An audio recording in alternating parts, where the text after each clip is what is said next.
नमस्कार दोस्तों। उत्तर प्रदेश प्राथमिक विद्यालयों में सहायक अध्यापक पद पर होने वाली लिखित परीक्षा के लिए शासन से निर्देश आ चुका है। वह सहायक अध्यापक भर्ती परीक्षा 2018 के नाम से आया है।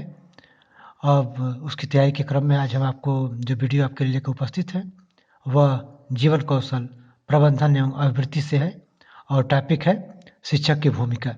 सिलेबस के अनुसार यह सुविधा प्रदाता, अनुश्रवणकर्ता, नेतृत्वकर्ता, मार्गदर्शक, परामर्शदाता आदि रूपों में है, जिसका हम एक एक करके चर्चा कर लेते हैं। अध्यापक की भूमिका का अध्ययन करने से पहले जरूरी है कि हम शिक्षक के बारे में विद्वानों द्वारा क्या परिभाषाएं दी गई हैं उस पर एक नज़र डाल लें। जो पहली परिभाषा है वो रविन्द्रनाथ टैगोर द्वारा दिया गया है। एक शिक्षक वास्तव में तभी शिक्षण कर सकता है जब वह स्वयं अध्ययनशील रहता है। एक जलता हुआ दीपक ही दूसरे दीपक को प्रज्वलित कर सकता है। रविन्द्रनाथ टैगोर। दूसरी परिभाषा है, समाज में अध्यापक का स्थान अत्यंत महत्वपूर्ण है। वह एक पीढ़ी से दूसरी पीढ़ी को बौद्धिक परंपराएं और तकनीकी कौशल पहुंचाने का केंद्र है और सभ्यता के प्रकाश को प्रज्वलित रखने में सहायता देता है। यह कथन है डॉक्टर सर्वपल्ली राधाकृष्णन जी का। अब तीसरे कथन पे आते हैं। यह कोठारी कमीशन 1964-66 में जो बना था उसके अनुसार अध्यापक को राष्ट्र निर्माता की संज्ञा दी गई। यह एक टीचर का फुल फॉर्म है जो उसके गुणों पर प्रकाश डालता है। देख लें। टी से ट्रूथफुल यानी सात्विक, ई से एनर्जेटिक यानी उत्साही, एस से अफेक्शनेट यानी सहृदयी, सी से कोऑपरेटिव यानी सहयोगी, एस से हम्बल यानी नम्र, ई से एफिशिएंट यानी कार्यकुशल और आर से रिसोर्सफुल यानी चतुर। शिक्षक के हिंदी रूपों के भी कुछ फुल फॉर्म्स हैं जो आपको अन्य गुणों के बारे में जानकारी देंगे अध्यापक के। सी यानी शिखर तक ले जाने वाला, छ से क्षमा की भावना रखने वाला, क से कमजोरी दूर करने वाला। और अध्यापक का फुल फॉर्म है अ से अध्ययन अध्यापन में रुचि लेने वाला, ध्या से ध्यानपूर्वक बच्चों को सुनने वाला, प से परिश्रमी और क से कर्तव्यनिष्ठ। सबसे व्यवहारिक, सर्वमान्य और प्रसिद्ध जो शिक्षक की भूमिका का रूप है वो सुविधा प्रदाता है। इसको समझने के पहले आइए हम एक शिक्षक की परिभाषा पे नजर डालते हैं जिससे यह तथ्य स्पष्ट हो जाएगा। स्वामी विवेकानंद के अनुसार मनुष्य की अंतर्निहित पूर्णता को अभिव्यक्त करना ही शिक्षा है।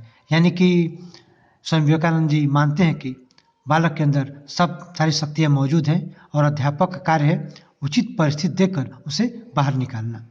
यानी कुल मिलाजुला के अध्यापक का कार्य जो होता है बच्चों को सीखने में सहायक परिस्थिति निर्मित करना।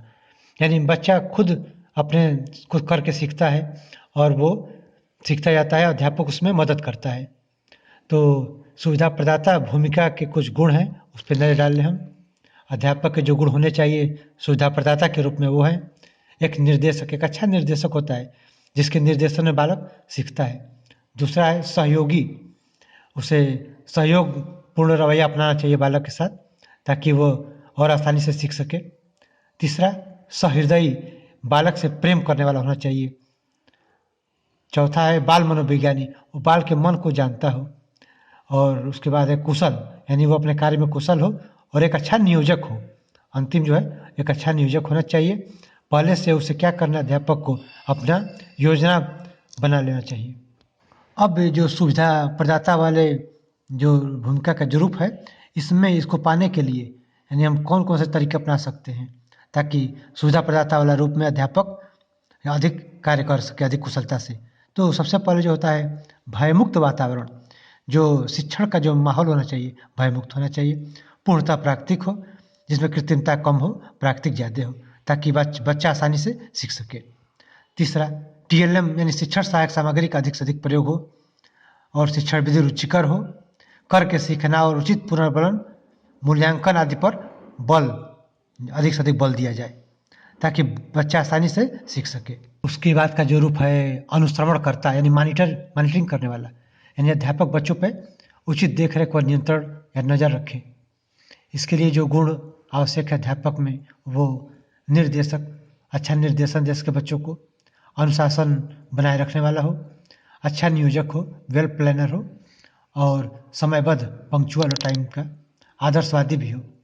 आदर्शवादी जो शब्द है दोस्तों, इसके बारे में एक परिभाषा, अच्छी परिभाषा हमारे पास है। यानी अध्यापक को आदर्शवादी ज़्यादातर शिक्षा शास्त्री मानते हैं। उसमें जो मुख्य लारी का प्रसिद्ध शिक्षा शास्त्री है, उनका कथन है, यदि अध्यापक के पास सच्चा आदर्श नहीं है तो उसे शीघ्र ही दुकानदार बन जाना चाहिए। उसके बाद का जो रूप है नेतृत्वकर्ता का है, यानी बच्चों में नेतृत्व का गुण विकसित करे और खुद नेतृत्व करे। चूँकि अध्यापक को एक समाज का भी नेता माना जाता है, वो अच्छा वक्ता होने के कारण समाज को नेतृत्व कर अच्छी दिशा दे सकता है और इसी क्रम में वो बालक के समूह को नेतृत्व कर अच्छा आचरण या अच्छा आदर्श सिखा सकता है। इसके लिए जो अध्यापक में गुण होने चाहिए अच्छे लीडरशिप के लिए, वो है सच्चा आदर्श, वो आइडियल हो, प्रभावी व्यक्तित्व, अच्छा वक्ता, बोलने में वो माहिर हो, कार्यकुशल, अपने कामों को अच्छी तरह निष्पादित कर सके, उत्साही हो, एनर्जेटिक हो और अपने विषय का ज्ञाता हो, जानकार हो। तीसरा जो रूप है मार्गदर्शक का है, यह लीडरशिप से मिलता जुलता है, नेतृत्वकर्ता से मिलता जुलता रूप है।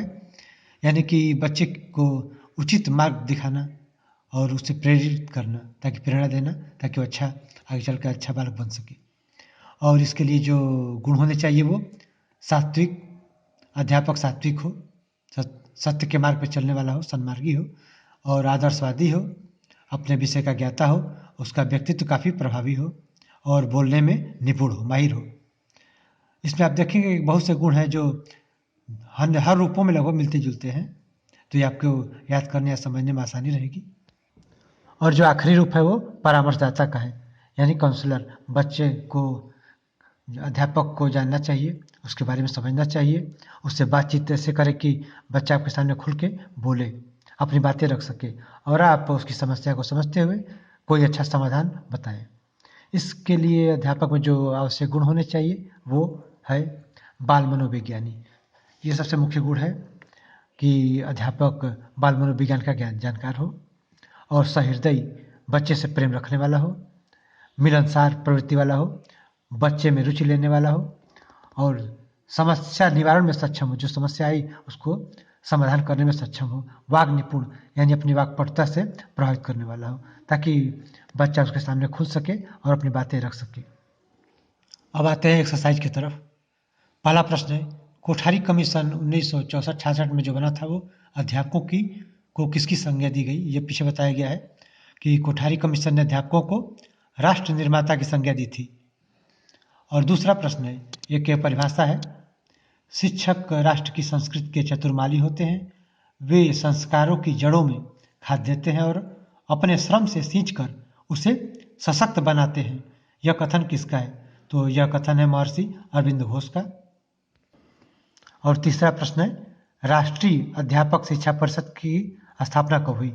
यानी कि एनसीटी की स्थापना कब हुई? वह उत्तर है 17 अगस्त 1995। मित्रों, आज का वीडियो रहा है और सब पूरे सिलेबस पे एक बार नजर डाल के अब आपको एक मुख्य बिंदु और प्रश्न उत्तर आपके सामने पेश करेंगे जल्द ही। तो बराबर दोस्तों बने रहें और सब्सक्राइब कर हमसे जुड़े रह सकते हैं। साथ देने के लिए धन्यवाद। अगले वीडियो तक नमस्कार।